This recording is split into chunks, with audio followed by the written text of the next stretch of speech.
नमस्कार विद्यार्थी मित्रांनो, आपल्या सर्वांचं डबल अकॅडमी मध्ये मी गणेश पवार आपल्या सर्वांचं पुन्हा एकदा सहर्ष स्वागत करतो.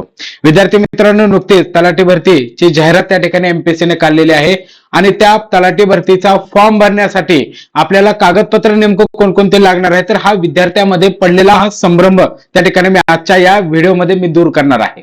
विद्यार्थी मित्रांनो, अजिबात कुठल्याही प्रकारचं कागदपत्र अपुरे असतील तर अजिबात टेन्शन घेण्याची गरज नाही. थोडासा वेळ आपल्याला त्या ठिकाणी देण्यात आलेला आहे. 5 ऑगस्ट ही तारीख बघा फॉर्म भरण्याची त्या ठिकाणी लास्ट डेट असणार आहे, त्याच्यामुळे घाबरायची गरज नाही.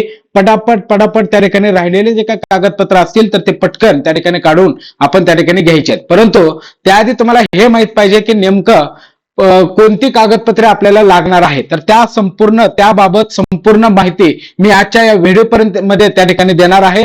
विद्यार्थी मित्रांनो, शेवटपर्यंत हा व्हिडिओ आपण त्या ठिकाणी पाहायचा आहे. विद्यार्थी मित्रांनो, पुन्हा एकदा मी गणेश पवार आपल्या सर्वांचं डबल अकॅडमी मध्ये पुन्हा एकदा सहर्ष स्वागत करतो. चला विद्यार्थी मित्रांनो, एक एक कागदपत्र आपण त्या ठिकाणी बघूयात. नेमकं कुठले कुठले कागदपत्र आपल्याला या तलाठी भरतीचा फॉर्म भरण्यासाठी लागणार आहेत. नंबर 1 बघा, जे काय तुमचे मूलभूत ओळखपत्र आहेत. येस, मूलभूत ओळखपत्र. मग आता मूलभूत ओळखपत्र कोणकोणते आहेत तर लक्षात घ्या. नंबर 1 बघा, येस, नंबर 1 तुमचं आधार कार्ड असेल. येस. नंबर 2 तुमचं जे काही गाडीचं लायसन असेल, लक्षात घ्या. ठीक आहे, काय असेल तर तुमचं जे काही पॅन कार्ड असेल किंवा लायसन असेल, पॅन कार्ड किंवा लायसन. येस, ठीक आहे. ड्रायव्हिंग लायसन असेल.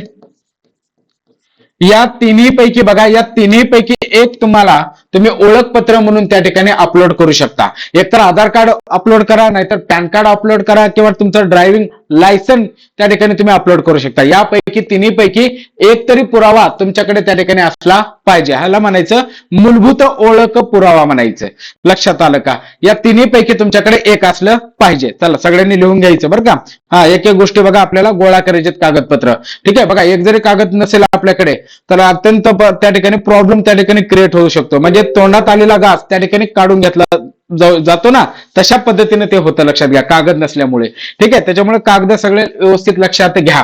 त्याच्यानंतर बघा तुम्हाला दुसरं बघा, मूलभूत या तिघापैकी एक झालं. त्याच्यानंतर बघा पुढे तुम्हाला शाळा सोडल्याचा दाखला तुमच्याकडे पाहिजे. एक तर 4था क्रमांक, शाळा सोडल्याचा दाखला. म्हणजेच शाळा सोडल्याचा दाखला म्हणजेच काय, टीसी पाहिजे तुमच्याकडे. काय पाहिजे? टीसी पाहिजे. बरोबर की नाही? तुमच्याकडे काय असलं पाहिजे त्या ठिकाणी? टीसी असली पाहिजे. बरोबर की नाही? याच्यापैकी टीसी पण तुम्ही ओळखपत्र म्हणून त्या ठिकाणी सादर करू शकता. त्याच्यानंतर बघा वयाचा पुरावा. म्हणजे बघा आता शाळा सोडण्याचा दाखला कशासाठी लागतो तर वयाचा पुरावा म्हणून लागतो. वयाचा पुरावा म्हणून, हे लक्षात घ्या. ठीक आहे, त्याच्यामुळं असे बघा नसेल तरी काय हरकत नाही, पण वयाचा पुरावा म्हणून जर असेल तुमच्याकडे तर त्या ठिकाणी ऍड करू शकता. ठीक आहे, अन्यथा वरच्या ह्याच्यावरती तुमचं व्यवस्थित होऊन जातं. त्याच्यानंतर पासपोर्ट साईज फोटो पाहिजे तुमच्याकडे. पासपोर्ट साईज फोटो पाहिजे. ठीक आहे. फोटो काढताना असं स्टाईल मध्ये नाही काढायचं, चष्मा बिष्मा घालून. बरोबर की नाही? नाहीतर असं काढायचं नाही. लक्षात घ्या, फोटो असा सर्वसाधारण जसं तुम्हाला धरून आणले एखाद्यानं, ठीक आहे, तसा फोटो काढायचा. म्हणजे तुमचे 2 कान दिसले पाहिजेत, हे व्यवस्थित त्या ठिकाणी तुमचं दिसलं पाहिजे. असं व्यवस्थित म्हणजे एकदम निरागस असल्यासारखा तुमचा फोटो पाहिजे. स्टाईलने फोटो इथे स्वीकारला जात नाही. 2 कान वगैरे सगळं व्यवस्थित दिसलं पाहिजे. ठीक आहे. Passport size photo. त्याच्यानंतर बघा तुमचे सिग्नेचर जे आहे, डिजिटल सिग्नेचर. ठीक आहे, आणि डिजिटल सिग्नेचर. येस, जर तुम्ही जिथे फॉर्म भरायला जाणार आहात तर तो कॅफेवाला तुमचे सिग्नेचर एका कागदावरती घेऊन तो त्या ठिकाणी स्कॅन करतो. ठीक आहे, जो स्कॅन करतो सिग्नेचर त्याला म्हणायचं डिजिटल सिग्नेचर. तर काही वेगळा अर्थ त्याचा काढू नका. ठीक आहे. चला एवढ्या गोष्टी झाल्यानंतर येस, तुमच्याकडे बघा पदवी पाहिजे. चला तुमच्याकडे कागदपत्र अजून काय पाहिजे बघा, तर 10वीचं बोर्ड सर्टिफिकेट पाहिजे, SSC. त्याच्यानंतर 12वीचं बोर्ड सर्टिफिकेट तुमच्याकडे पाहिजे. म्हणजे याच्या तुम्हाला तुमच्याकडे गुणपत्रिका पाहिजे 10वी 12वीच्या. त्याच्यानंतर तुमच्याकडे पदवीचं, येस, पदवीची डिग्री पाहिजे तुमच्याकडे. येस, जर एखादा समजा 3rd इयरला आहे, ठीक आहे, तर तो त्या ठिकाणी फॉर्म भरू शकतो अप्लाइड म्हणून. ठीक आहे, पण त्यांचं ग्रॅज्युएशन कंप्लीट झालेलं आहे त्यांच्याकडे पदवीचे डिग्री सर्टिफिकेट त्या ठिकाणी लागतात. म्हणजे तुमचे 1st year 2nd year 3rd इयरचे मार्क मेमो त्या ठिकाणी आपल्याला स्कॅन करून त्या ठिकाणी ऍड करावे लागतात. ठीक आहे. त्याच्यानंतर बघा तर तुमच्याकडे MSCIT असेल तर लक्षात घ्या ते अपलोड करा. जर नसेल तर नसेल तर मग तुम्ही त्यानंतर MSIT बघा, त्यानंतर गव्हर्नमेंट त्या ठिकाणी वेळ देत असतं 1 वर्ष, त्या 1 वर्षात पुन्हा नंतर काढून घेतलं तरी चालेल, काय हरकत नाही. त्याच्यानंतर तुमच्याकडे बघा, जर तुम्ही बघा म्हणजे गव्हर्नमेंट काय करतं बघा, एक 2 वर्षाचा कालावधी देतं तुमच्या निवडीनंतर. 2 वर्षाच्या कालावधीच्या मध्ये तुम्ही MSCIT सर्टिफिकेट काढू शकता. पण आता MSCIT सर्टिफिकेट नसेल तर टेन्शन घेऊ नका, फॉर्म भरू शकता. लक्षात आलं का? असेल तर अपलोड करून टाका, पण नसेल तर अजिबात टेन्शन घ्यायचं नाही. MSCIT सर्टिफिकेट तुमची निवड झाली की 2 वर्ष सरकार देतं. त्या 2 वर्षाच्या आत तुम्ही MSCIT हा कोर्स त्या ठिकाणी उत्तीर्ण होणं गरजेचं असतं. त्याच्यानंतर बघा पुढे तुमच्याकडे जर टायपिंग सर्टिफिकेट असेल तर जर तुम्ही समजा टंकलेखन या पदाला फॉर्म भरणार असाल तर तुम्ही टायपिंग सर्टिफिकेट त्या ठिकाणी अपलोड करणं अत्यंत गरजेचं आहे. ठीक आहे, तर टायपिंग मध्ये मराठी 30 असलं तरी चालेल आणि इंग्लिश मात्र 30-40 त्या ठिकाणी पाहिजे. ठीक आहे, किमान एवढं तरी सर्टिफिकेट तुमच्याकडे पाहिजे, ते अपलोड करा, तेव्हाच तुम्ही टंकलेखन किंवा क्लर्क साठी तुम्ही त्या ठिकाणी अप्लाय करू शकता. चला, त्याच्यानंतर बघा आता पुढचा महत्वाचा मुद्दा आहे तो म्हणजे जातीचा दाखला. येस, जातीचा दाखला तुमच्याकडे असला पाहिजे. ठीक आहे, येस, जातीचा दाखला. येस, तुम्ही SC असाल, ST असाल, VJNT असाल, SCBC असेल, SBC असाल, OBC असाल, EWS असाल, तर या उमेदवारांसाठी बघा जातीचा दाखला हे सर्टिफिकेट तुमच्याकडे असलं पाहिजे, कारण तो तिकडे अपलोड करावा लागतो. त्याशिवाय तुम्हाला आरक्षणाची जी काही तरतूद आहे तुमच्या कॅटेगरीची त्याचा लाभ तुम्हाला मिळणार नाही. त्याच्यामुळे जातीचा दाखला तुमच्याकडे असणं अत्यंत गरजेचं आहे. ठीक आहे, येस. त्याच्यानंतर बघा EWS प्रमाणपत्र. येस, EWS प्रमाणपत्र. आता EWS प्रमाणपत्र बघा आर्थिकदृष्ट्या जे दुर्बल घटकातील ज्या उमेदवार असतील त्या उमेदवारांसाठी हे EWS प्रमाणपत्र त्या ठिकाणी लागू आहे आणि त्यांना ते कंपल्सरी आहे. लक्षात घ्या. ठीक आहे, जर तुम्ही EWS चा लाभ घेत असाल तर तुमच्याकडे EWS सर्टिफिकेट पाहिजे. लक्षात घ्या. मग आता EWS सर्टिफिकेट कोणासाठी आहे? जे आर्थिकदृष्ट्या दुर्बल घटक आहेत तर त्या घटकातील उमेदवारांसाठी ते महत्वाचं आहे. त्याच्यानंतर बघा आदिवास सर्टिफिकेट तुमच्याकडे पाहिजे. आदिवास, यस, आदिवास प्रमाणपत्र पाहिजे. म्हणजेच काय? डोमेसाईल प्रमाणपत्र तुमच्याकडे पाहिजे. यस, तुम्ही राहण्याचं जे काय तुमच्या राहण्याचं ठिकाण आहे तर तिथला पुरावा म्हणून हा आदिवास प्रमाणपत्र त्या ठिकाणी महत्वाचं आहे. डोमेसाईल सर्टिफिकेट म्हणायचं त्याला. जे जवळच्या तुमच्या महासेवा केंद्र असेल, महासेतू केंद्र असेल किंवा तहसील कार्यालय असेल तर तिथे बघा हे सर्टिफिकेट त्या ठिकाणी तुम्हाला काढायला भेटतं. ठीक आहे, तर बघा याचं महत्वाचं काय लक्षात घ्या, हे डोमेसाईल सर्टिफिकेट की तुम्ही महाराष्ट्राचे रहिवासी आहात याचा तो पुरावा म्हणून त्या ठिकाणी वापरला जाणार आहे. त्यानंतर बघा आरक्षणाच्या बाबतीतले जे काही प्रमाणपत्र आहेत, आरक्षणाच्या बाबतीतले प्रमाणपत्र. नंबर 1 बघा महिला आरक्षण. जर तुम्ही महिला असतील, ठीक आहे, या महिला आरक्षण जर तुम्हाला पाहिजे असेल तर त्याचं सुद्धा तुम्हाला सर्टिफिकेट त्या ठिकाणी काढावं लागणार आहे. ठीक आहे, महिलांसाठी बघा 30% जे काय आरक्षणाचा लाभ जर तुम्हाला घ्यायचा असेल, ठीक आहे, महिलांना 30% आरक्षणाचा लाभ घ्यायचा असेल तर तुम्हाला महिला आरक्षण सर्टिफिकेट त्या ठिकाणी काढणं कंपल्सरी आहे.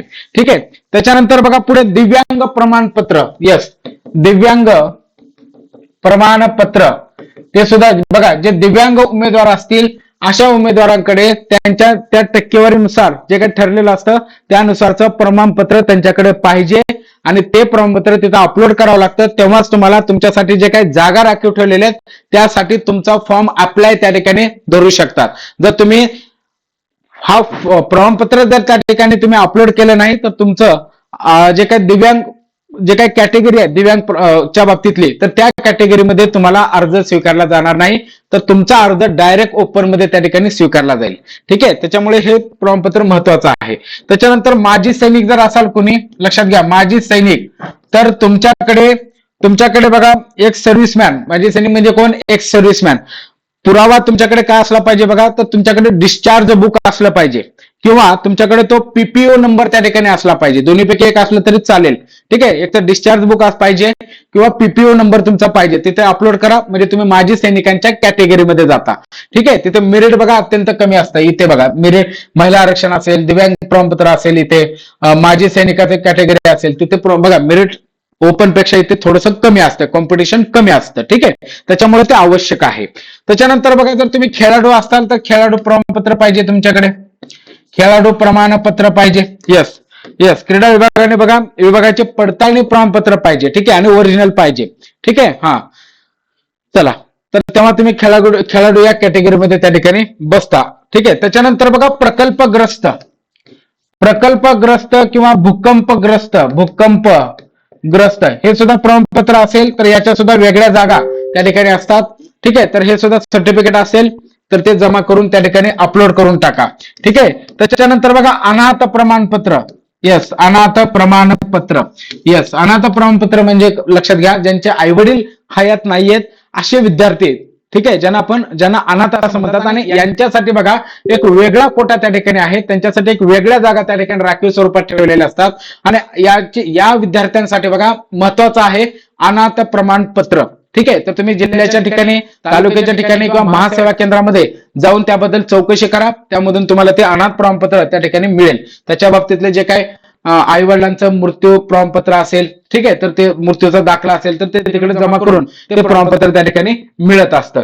अशा प्रकारे बघा. आणि इतर काही दाखले, आता इतर दाखले बघा, काही महिला वगैरे आहेत, ठीक आहे, लग्न झाल्यानंतर बघा म्हणजे 10वी-12वीचे कागदपत्र असतील, ग्रॅज्युएशनचे कागदपत्र असतील किंवा इतर कागदपत्र असतील, त्याच्यावरती माहेरचं नाव असतं आणि नंतरचं नाव हे पुन्हा नवऱ्याकडचं नाव लागतं, लक्षात घ्या. तर अशा महिलांसाठी लक्षात घ्या, यांनी काय तयार करायचं बघा, तर नाव बदलण्याचा पुरावा, नाव बदलाचा पुरावा त्यांना सादर करावा लागतो.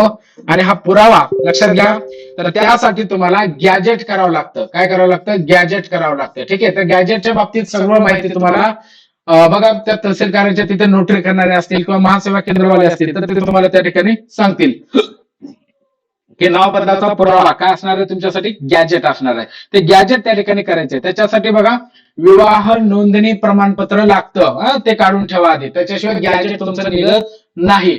ते आलं का लक्षात? म्हणजे तुमच्या आई वडिलांचं नाव आधी लागलं असेल, वडिलांचं, मग नंतर आता नवऱ्याचं, तर टेन्शन घ्यायची गरज नाही. इथे गॅजेट करून घ्या, व्यवस्थित तुमचं ते होऊन जाईल. गॅजेटचा अर्थ काय होतो? तुमचा नाव बदलण्याचा तो काय आहे? पुरावा आहे, ठीक आहे.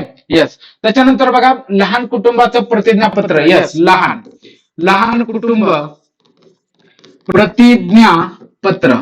येस, लहान कुटुंब प्रतिज्ञापत्र याचा अर्थ लक्षात घ्या, किमान तुम्हाला फक्त 2च मुलं पाहिजेत, मुलं किंवा मुली, एक मुलगा एक मुलगी किंवा 2 मुली किंवा 2 मुलं, लक्षात घ्या. फक्त तिसरं अपत्य नसू नये तुम्हाला, ठीक आहे. जेव्हा 2 अपत्य असतील तेव्हा त्याला म्हणायचं लहान कुटुंब. तर तुम्हाला 2 अपत्य आणि तुम्ही दोघं नवरा बायको, बस, म्हणजे हे झालं काय, लहान कुटुंब. पण या सर्टिफिकेटची सध्या गरज नाही. जेव्हा तुम्ही नोकरी लागाल तेव्हा ते सादर करायला सांगतात, त्यावेळेस तुम्हाला हे सर्टिफिकेट लागणार आहे. सध्या हे सर्टिफिकेट तुमच्यासाठी तुम्हाला लागणार नाही, ठीक आहे. फक्त जस्ट तुम्हाला सांगितलं तर बाबा हे पण लागतं, ठीक आहे. येस, तिथे एमपीसीचा तो प्रोफाईल भरताना तिथे विचारतंय म्हणजे तुम्ही मॅरिड आहात का, मग अपत्य वगैरे काय काय ते विचारतं. त्यामुळे तिथे सत्य माहिती त्या ठिकाणी भरा, ठीक आहे. जर 3 अपत्य असतील 2005च्या नंतर, लक्षात घ्या, 2005च्या नंतर जर तुम्हाला 3 अपत्य असतील तुम्ही फॉर्म भरू शकणार नाही. कारण बघा हे गव्हर्नमेंटची चार्ट आहे, लहान कुटुंब प्रतिज्ञापत्र, ठीक आहे. येस. तर विद्यार्थी मित्रांनो अशा प्रकारे बघा हे सगळे कागदपत्र आपल्यासाठी त्या ठिकाणी लागणार आहेत. आणि अर्जाच्या जे काही दिनांक आहेत त्याच्या पूर्वीचे हे सगळे कागदपत्र त्या ठिकाणी असणं अत्यंत आवश्यक आहे. येस, अशा प्रकारे विद्यार्थी मित्रांनो नक्की सर्व कागदपत्र त्या ठिकाणी आपण जमा करा, व्यवस्थित त्या ठिकाणी तारखा वगैरे व्यवस्थित पहा, ठीक आहे. आणि अशा प्रकारे बघा कुठला कागद राहिला असेल तर तो पटकन लवकरात लवकर काढून घ्या. त्याच्यानंतर बघा विद्यार्थी मित्रांनो आपल्या डब्ल्यू अकॅडमी मध्ये येस तलाठी भरतीची बॅच एमपीएससी पॅटर्न नुसार फास्ट ट्रॅक बॅच त्या ठिकाणी आपण सुरू केलेली आहे. फक्त ही बॅच बघा 5,000 रुपयाची होती, परंतु आपण 999 रुपयाला ही बॅच त्या ठिकाणी सुरू केलेली आहे. अशा बघा ही जी काही संधी आहे तर ही संधी पुन्हा त्या ठिकाणी येणार नाही. त्यामुळे बघा लवकरात लवकर फास्ट ट्रॅक बॅच त्या ठिकाणी सुरू करा, लावा. त्याच्यामध्ये बघा आपण एमपीएससी पॅटर्न आधारित संपूर्ण अभ्यासक्रम घेणार आहोत. तज्ञ शिक्षकांच्या मार्गदर्शनाखाली तुमचा अभ्यास होईल. सराव प्रश्न, मॉक टेस्ट असतील, नियमित टेस्ट असतील, रेकॉर्डेड लेक्चर पीडीएफ असतील. याच्यामध्ये इंग्रजी, मराठी असेल, सामान्य ज्ञान, बुद्धिमत्ता, संख्या, क्षमता, माहिती तंत्रज्ञान, चालू घडामोडी, राज्यघटना, इतर हे सर्व विषय तुमचे कव्हर करून त्या ठिकाणी घेतले जातील. विद्यार्थी मित्रांनो काही शंका कुशंका असेल 801045 7760. त्यानंतर दुसरा नंबर आहे 83 29 58 86 25. या दोन्हीपैकी एका नंबरला तुम्ही कॉल करा, इन्क्वायरी करा. तुमच्या जे काही शंका कुशंका असतील त्याचं निरसन त्या ठिकाणी नक्की केलं जाईल. अशा प्रकारे विद्यार्थी मित्रांनो डब्ल्यू अकॅडमी पुणे नावाचं आपल्या प्ले स्टोअरला ऍप आहे, ते प्ले स्टोअरला ऍप आहे, ते ऍप डाउनलोड करा. त्याच्यामध्ये ही बॅच तुम्हाला पाहायला त्या ठिकाणी मिळणार आहे. मस्त सर्वांनी अभ्यास करा, संधीचं सोनं करा. याच्यानंतर बघा ही संधी, अशा प्रकारची संधी भविष्यात कधी येईल हे सांगता येणार नाही, पण सध्या संधी आलेली आहे. त्या संधीचं आपण त्या ठिकाणी सोनं करून घ्या. All of you thank you, best of luck.